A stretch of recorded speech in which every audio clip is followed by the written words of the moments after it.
जय हिंद एवरीवन, स्वागत है आप लोगों का एक बार फिर से हमारे चैनल इन्फो में इंडिया पर। दोस्तों, पिछले कुछ दिनों से वीडियो नहीं चल रहा है। इसका कारण यह है कि हमारा मोबाइल ही खराब हो गया दोस्तों। लेकिन क्या करें, कैसे भी दिक्कत का वीडियो तो बनाना ही पड़ेगा। चलिए दोस्तों, हम करते हैं कि इससे पहले हमने पॉलिटी में क्या पढ़ा था दोस्तों। संविधान सभा पूरा क्लियर किया, प्रस्तावना को पूरा पढ़ा। इसके बाद हमने क्या चालू किया था, पार्ट 1 क्या दोस्तों, भाग 1 चालू किया था। इसमें क्या लिखा हुआ है, भाग 1 का नाम क्या है दोस्तों, संघ और इसके राज्य क्षेत्र। क्या दोस्तों, संघ और उसके राज्य क्षेत्र। भाग 1 के फर्स्ट क्लास में हमने आपको क्या बताया था दोस्तों, संघ और राज्य क्षेत्र का मतलब क्या होता है, इनमें कौन सा शब्द क्या है, बड़ा है छोटा है। संघ में क्या आता है दोस्तों, सिर्फ स्टेट आता है। क्या दोस्तों, भारत के राज्य ही संघ में आते हैं, जबकि राज्य क्षेत्र में क्या आता है, राज्य भी आता है, अधिपत्य क्षेत्र भी आता है दोस्तों, और यूनियन टेरिटरी अभी जो हमें जिसे दोस्तों केंद्र शासित प्रदेश बोलते हैं, वो भी राज्य क्षेत्र में आता है। इसका मतलब क्या है, संघ क्या है दोस्तों, राज्य क्षेत्र से छोटा शब्द है, क्या नैरो शब्द है, जबकि राज्य क्षेत्र क्या है, एक बहुत बड़ा कंसेप्ट, मतलब ब्रॉड कंसेप्ट है। क्या दोस्तों, ब्रॉड कंसेप्ट है, जिसमें हम देखिए, इसमें आर्टिकल 1 हमने पढ़ा। क्या दोस्तों, आर्टिकल 1, आर्टिकल 2 भी हमने पढ़ा, और आर्टिकल 3 भी हमने पढ़ा, और आर्टिकल 4 भी हमने पढ़ा। जिसमें हमने दोस्तों आर्टिकल 1 में आपको क्या बताया था, देखिए बताया था कि इसमें लिखा हुआ भारत, इंडिया जो कि भारत है। क्या दोस्तों, इंडिया जो कि भारत है, क्या लिखा है, इंडिया दैट इज भारत। क्या लिखा है दोस्तों, इंडिया दैट इज भारत। इसका मतलब क्या है, इंडिया जो कि भारत है, इंडिया जो कि भारत है। और क्या लिखा हुआ आगे दोस्तों, राज्यों का संघ है। क्या दोस्तों, यूनियन है, यूनियन राज्यों का संघ का मतलब दोस्तों, एक इंग्लिश में आपको ये भी शब्द दिखेगा दोस्तों, फेडरेशन। क्या दोस्तों, फेडरेशन। और हमारा देश क्या है दोस्तों, यूनियन। फेडरेशन अमेरिका के लिए यूज होता है। क्या दोस्तों, फेडरेशन, यूनियन और कन्फेडरेशन में मैंने आपको अंतर भी बताया पिछले वीडियो में दोस्तों, कि यूनियन, कन्फेडरेशन और फेडरेशन में क्या क्या अंतर होता है दोस्तों। जबकि हमने यूनियन में क्या आपको बताया था कि भारत में जो राज्य है क्या है, वो समझौते का परिणाम नहीं है। क्या दोस्तों, समझौते का परिणाम नहीं है, मतलब क्या, समझौता करके एक नहीं हुए हैं। और ये क्या दोस्तों, समझौते का परिणाम नहीं है, और साथ साथ क्या है, भारत में राज्यों को क्या है, संघ से अलग होने की आजादी नहीं है। क्या दोस्तों, अपनी मर्जी से अलग नहीं हो सकता है संघ से। क्या दोस्तों, इंडिया के जो राज्य है, इसका मतलब क्या है दोस्तों, भारत क्या है दोस्तों, विनाशी राज्यों का और विनाशी संघ है। क्या दोस्तों, देखिए राज्य खत्म हो सकते हैं हमारे देश में। क्या दोस्तों, राज्य खत्म हो सकते हैं, लेकिन हमारा यूनियन मतलब संघ क्या रहेगा, वैसा की वैसा का वैसा ही धरा रहेगा। इसका मतलब क्या हुआ, राज्य खत्म होने का मतलब इसका विनाश हो सकता है। भारत क्या है दोस्तों, भारत विनाशी राज्यों का, विनाशी राज्यों का अविनाशी संघ है। क्या दोस्तों, अविनाशी मतलब अविनाशी संघ है। देखिए यहाँ क्या कह रहा है दोस्तों, विनाशी राज्यों का मतलब क्या, राज्य का विनाश हो सकता है, जबकि अविनाशी संघ, अविनाशी संघ का मतलब संघ का क्या विनाश नहीं हो सकता है दोस्तों। और आप अपनी मर्जी से क्या संघ से अलग नहीं हो सकते हैं। और हम यूनियन का मतलब ही क्या हुआ दोस्तों, समझौते का परिणाम नहीं है। क्या दोस्तों, समझौते का परिणाम नहीं है। आर्टिकल 1 में हमने ये जाना, India that is Bharat shall be union of states, मतलब इंडिया जो कि भारत है, राज्यों का संघ है। क्या दोस्तों, राज्यों का संघ है। इसमें हमने आर्टिकल 2 में आपको बताया था, देखिए भारत के राज्य क्षेत्र में बाहर से किसी राज्य की स्थापना करना है। क्या दोस्तों, बाहर से कोई क्षेत्र आएगा, बाहर का मतलब क्या, भारत के बाहरी क्षेत्र, मतलब अंदर नहीं दोस्तों, भारत के बाहरी क्षेत्र से कोई क्षेत्र आएगा शामिल होने के लिए, उसको किस में रखेंगे, आर्टिकल 2 में रखेंगे। और उसी में आर्टिकल 3 में हमने आपको बताया था, भारत के अंदर ही क्या दोस्तों,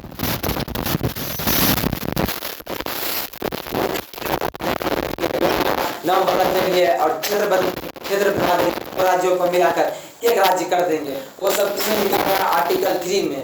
और आर्टिकल 4 में हमने आपको क्या बताया था दोस्तों, आर्टिकल 2 और 3 में जो संशोधन होगा क्या होगा, 368 के तहत नहीं होगा, और उसे संविधान संशोधन नहीं माना जाएगा। क्या दोस्तों, संविधान संशोधन नहीं माना जाएगा। और ये होगा कैसे दोस्तों, राज्यों का हम नाम बदलेंगे, क्षेत्र बदलेंगे, क्षेत्र बढ़ाएंगे, 2 राज्यों को मिलाकर एक राज्य करेंगे।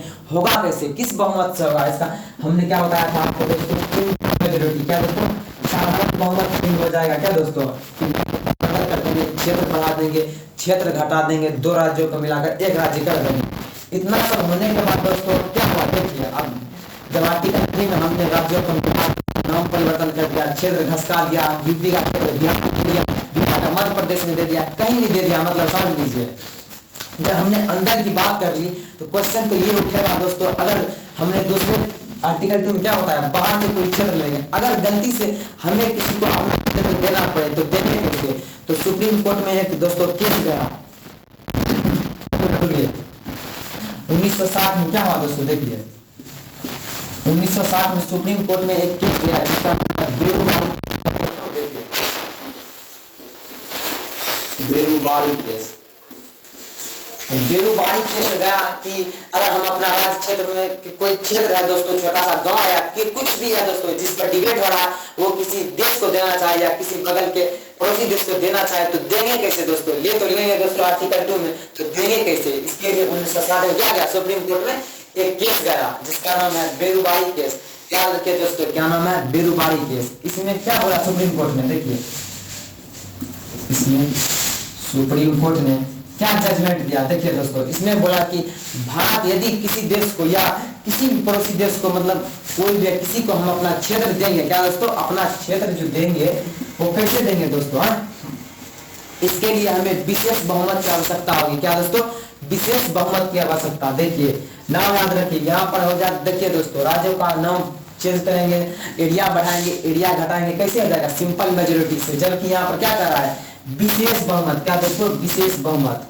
विशेष बहुमत का मतलब 3 इसके प्रकार होते हैं दोस्तों, 2/3 मेजोरिटी। क्या दोस्तों, 2/3 मेजोरिटी। क्या करेंगे दोस्तों, हम अपना क्षेत्र किसी देश को देंगे कि इतना होगा आपका राज्य क्षेत्र है तो आप ये ले लीजिए, अगर मेरा है तो मुझे दे दीजिए दोस्तों।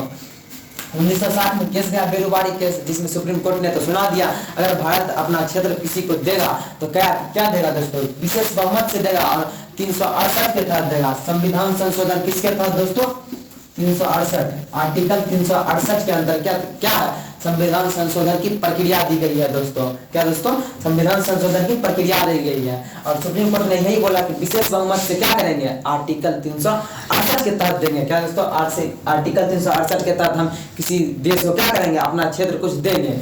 और इसी में डिबेट हुआ था क्या दोस्तों, 1960 में केस तो हो गया, इसी पर हुआ एक संविधान संशोधन का साल दोस्तों। एक मिनट रुकिए, मिटाने दीजिए हमको, मिटाने वाला, एक मिनट रुकिए दोस्तों।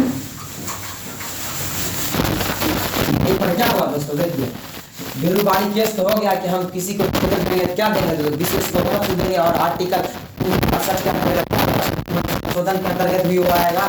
तो 9 क्या हुआ, 9वां संविधान संशोधन 1960 आया। क्या दोस्तों, 1960 में जजमेंट आया और 1960 में क्या हुआ, 9वां संविधान। हम लोग एक क्षेत्र है बेरुबारी, जो केस आया था दोस्तों, आपने सुना कि बेरुबारी केस, बेरुबारी एक क्षेत्र का नाम है। क्या दोस्तों, बेरुबारी एक क्षेत्र का नाम है।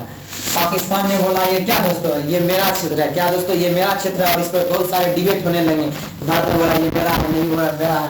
तो लास्ट में क्या हुआ दोस्तों, 9वां संविधान संशोधन 1960 आया। बेरुबारी क्षेत्र को क्या किया गया दोस्तों, पाकिस्तान को दे दिया गया। क्या दोस्तों, पाकिस्तान को दे दिया गया। याद रखिए दोस्तों, पाकिस्तान को जो बेरुबारी क्षेत्र दिया गया था, आएगा क्वेश्चन, किस संविधान संशोधन से और कब दिया गया था। 9वां संविधान संशोधन 1960 के अंतर्गत दिया गया था, पाकिस्तान को क्या बेरुबारी क्षेत्र दिया गया था। देखिए दोस्तों, हमने क्या बोला कि यहाँ पर बेरुबारी केस में क्या बताया गया था, सुप्रीम कोर्ट ने बताया किसी को क्षेत्र देंगे तो संविधान संशोधन करना होगा और विशेष बहुमत की जरूरत होगी। यहीं पर क्या हुआ, संविधान संशोधन हुआ और विशेष बहुमत की आवश्यकता भी हुई और बेरुबारी क्षेत्र को पाकिस्तान को हमें देना भी पड़ा। इसके बाद सिर्फ एक ही क्षेत्र हुआ अभी तक नहीं दोस्तों, 2015 में भी एक आया था। देखिए 2015 में हम लोग बांग्लादेश, क्या दोस्तों आपने सुना होगा देश का नाम बांग्लादेश। बांग्लादेश ने क्या कहा इंडिया से कि मेरा कुछ क्षेत्र आपके पास है और आपका कुछ क्षेत्र मेरे पास है, इसलिए समझौता करके, समझौता में संविधान संशोधन करके आप वो क्षेत्र मुझे दे दीजिए। क्या दोस्तों, वो क्षेत्र मुझे दे दीजिए, अब मैं आपको लौटा दूंगा। क्या दोस्तों, और आपका क्षेत्र मैं आपको लौटा दूंगा। इसलिए कौन सा संविधान संशोधन हुआ, देखिए 100वां संविधान संशोधन 2015। क्या दोस्तों, 100वां संविधान संशोधन 2015 में क्या हुआ दोस्तों, भारत ने क्या और बांग्लादेश, देखिए बांग्लादेश भारत ने बांग्लादेश को कितना क्षेत्र दिया दोस्तों? 111 कुल क्षेत्र दिए, मतलब गाँव समझ लीजिए 111 गांव बांग्लादेश को दे दिए और बांग्लादेश ने हमें कितना दिया? कुल मिलाकर 51 क्षेत्र बांग्लादेश ने हमको दिया। क्या दिया? यहाँ पर भी संविधान संशोधन हुआ दोस्तों, वो भी 100वां संविधान संशोधन। याद रखिए दोस्तों, बांग्लादेश कब क्षेत्र दिया था? कितना कितना? 111 हमने दिया, 51 लिया। क्या दोस्तों? 111 हमने दिया, 51 लिया। कब हुआ था? 100वां संविधान संशोधन 2015 में। इतना सब होने के बाद दोस्तों एक आपको एक क्वेश्चन आया था, बहुत बड़े एग्जाम में, नाम नहीं लेना, एक आया था द्वीप के बारे में दोस्तों, किच्चातीवू द्वीप। क्या दोस्तों? किच्चातीवू द्वीप। देखिए ये किच्चातीवू पर इस पर क्या हुआ दोस्तों? क्वेश्चन भी आया हुआ है और इस पर क्या कहा जा रहा था दोस्तों? इसमें एक पीटी में सवाल आया था दोस्तों, यूपी पीसीएस में, कि किच्चातीवू द्वीप पर विवाद हुआ था कि क्यों दे दिए, इसके लिए संविधान संशोधन क्यों ना करना पड़े। इंदिरा गांधी ने इस क्षेत्र को दोस्तों ऐसे ही दे दिया कि ले लीजिए आप, जबकि यहाँ पर क्या हुआ? निर्वाही केस में तो बोला गया था संविधान संशोधन होना जरूरी है, 2/3 मेजोरिटी होने चाहिए, मतलब विशेष बहुमत होना चाहिए, जबकि इंदिरा गांधी ने बोला ले लीजिए, क्या हमारे संबंध अच्छे हैं, आप रख लीजिए इस क्षेत्र को। और 2012 में ये केस उठा था। क्या दोस्तों? 2012 में भी ये केस लेकर गया था किच्चातीवू द्वीप के बारे में, और करंट अफेयर में आया था, इसलिए ये क्वेश्चन भी पूछा गया था दोस्तों। मैं आपको बताऊंगा इस द्वीप के भी बारे में पूरा डिटेल के साथ, किच्चातीवू द्वीप क्या है दोस्तों।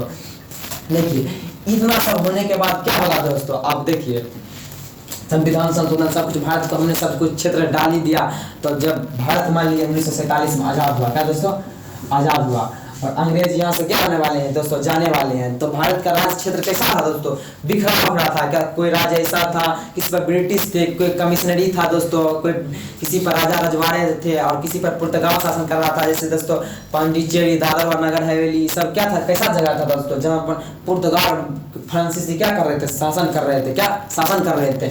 लेकिन तब पर भी हमने क्या किया दोस्तों? 1947 में हमारा देश आज़ाद हुआ, और आज़ाद होने के कारण अब क्या होगा देश? देखिए भारत के राज्य क्षेत्र उसको कितना भागों में हम बांटेंगे दोस्तों। इसके बाद कहा गया कि भारत में राज्यों का एकीकरण शुरू होगा। क्या दोस्तों? एकीकरण शुरू होगा। एकीकरण का मतलब क्या? सबको एक साथ करेंगे। इसमें सबसे मुख्य योगदान है दोस्तों, आप डायरेक्ट या नाम याद रखिए, सरदार वल्लभ भाई पटेल का। क्या दोस्तों? सरदार वल्लभ भाई पटेल का योगदान रहा। क्या दोस्तों? वल्लभ भाई पटेल का योगदान रहा। इसके बाद देखिए भारत के राज्य क्षेत्र को आप बांटने की बात हुई, मतलब क्या दोस्तों कि जितना है ना, जैसे किस किस पर बताया कि एक एग्जैक्ट बताइए किस किस पर अंग्रेज शासन कर रहे हैं, किस पर राजा कर रहे हैं, और किस पर पुर्तगाल और फ्रांसीसी कर रहे हैं दोस्तों। इसी बिहेव पर क्या हुआ था दोस्तों? भारतीय राज्य क्षेत्र को कितना भागों में बांटा गया था? 3 भागों में बांटा गया था। क्या दोस्तों? नहीं, 4 भागों में बांटा गया था। क्या दोस्तों? 4 भागों में, 4 ग्रुप में बांटा गया था, जिसमें एक ग्रुप क्या था दोस्तों? ए, एक था बी, एक था सी, एक डी था दोस्तों। A B C D group में बांटा गया। क्या दोस्तों? A B C D group में बांटा गया। और ए में कौन सा रखा गया? जिसमें ब्रिटिश शासन कर रहे हैं। क्या दोस्तों? जिस पर ब्रिटिश प्रोविंस, जिस पर ब्रिटिश शासन कर रहे हैं। बी में क्या है दोस्तों? देसी रियासत। देसी रियासत का मतलब क्या दोस्तों? संविधान संशोधन में हमने आपको बताया था कि जिस पर राजा रजवाड़े शासन कर रहे हैं। तीसरा सी का मतलब क्या हुआ दोस्तों? कमिश्नरी। क्या दोस्तों? कमिश्नरी, जैसे दिल्ली, कुर्ग, इस सब था क्षेत्र। और डी में क्या रखा गया दोस्तों? डी में सिर्फ अंडमान निकोबार द्वीप समूह को रखा गया। देखिए इसमें 9 एरिया थे, इसमें 9 थे, इसमें 10 था, इसमें 1 था। 9 18 10 क्या ना 28 1 29 थे कुल मिलाकर दोस्तों। क्या दोस्तों? 29 थे। एबीसीडी ग्रुप कब बनाया गया था दोस्तों? इसके बारे में मैं अगले क्लास में आपको बताऊंगा। इतना सब होने के बाद देखिए आपको एक भी क्वेश्चन ऐसा एग्जाम नहीं जाएगा जो इससे बाहर जाएगा दोस्तों। अगर आपने क्लास किया हो तो अगले क्लास में मैं आपको ऐसा धमाकेदार ट्रिक दूंगा। तो आप जैसे भारत में 29 राज्य कब इसकी स्थापना हुई थी दोस्तों, डेट के साथ आपको पता चल जाएगा, और ट्रिक के साथ पता चलेगा कि कैसे होगा, कैसे हुआ राज्यों का एकीकरण। सरदार वल्लभ भाई पटेल कब कौन आयोग बना था दोस्तों, कब किस आयोग ने मना किया था कि भाषा के आधार पर नहीं बनेगा राज्य। अभी डिबेट शुरू होगा दोस्तों भारत के राज्यों की मांग पर, और कोई तो मरबो करेगा। क्या था नाम? पोटी श्रीरामुलु दोस्तों। वो क्या था? केरल का निवासी था, आंध्र प्रदेश में हंगर स्ट्राइक पर बैठा था। क्या दोस्तों? Hunger strike. हंगर स्ट्राइक का मतलब भूख हड़ताल पर। जैसे दोस्तों अभी बीपीएससी के स्टूडेंट में प्रशांत किशोर जो है दोस्तों भूख हड़ताल पर बैठे हुए हैं। क्या करें दोस्तों, अन्याय हो रहा है बच्चों के साथ, लेकिन तब पर भी करना पड़ता है। उस समय भी भूख हड़ताल पर बैठे, और क्या हुआ दोस्तों? इसकी मांग नहीं पूरी की गई, और 56 दिन में ये टपक गया। मान लीजिए मर गया दोस्तों। मर गया तो अब क्रांति तो फैलेगी ही, इसलिए सरकार ने दबाव में आकर पहला राज्य बनाया था तेलुगु भाषा के आधार पर, और उसका नाम क्या था? आंध्रा। आंध्रा, सिंपल तरीका से आप आंध्र प्रदेश बोल सकते हैं, लेकिन आंध्रा राज्य का गठन हुआ था 1 अक्टूबर 1953 को दोस्तों। क्या दोस्तों? 1953। अगला जानेंगे दोस्तों इसके बारे में, लेकिन अभी इतना ही दोस्तों। अगर हमारा वीडियो जरा सा इन्फॉर्मेटिव लगे तो चैनल को सब्सक्राइब करना ना भूलें। जय हिंद।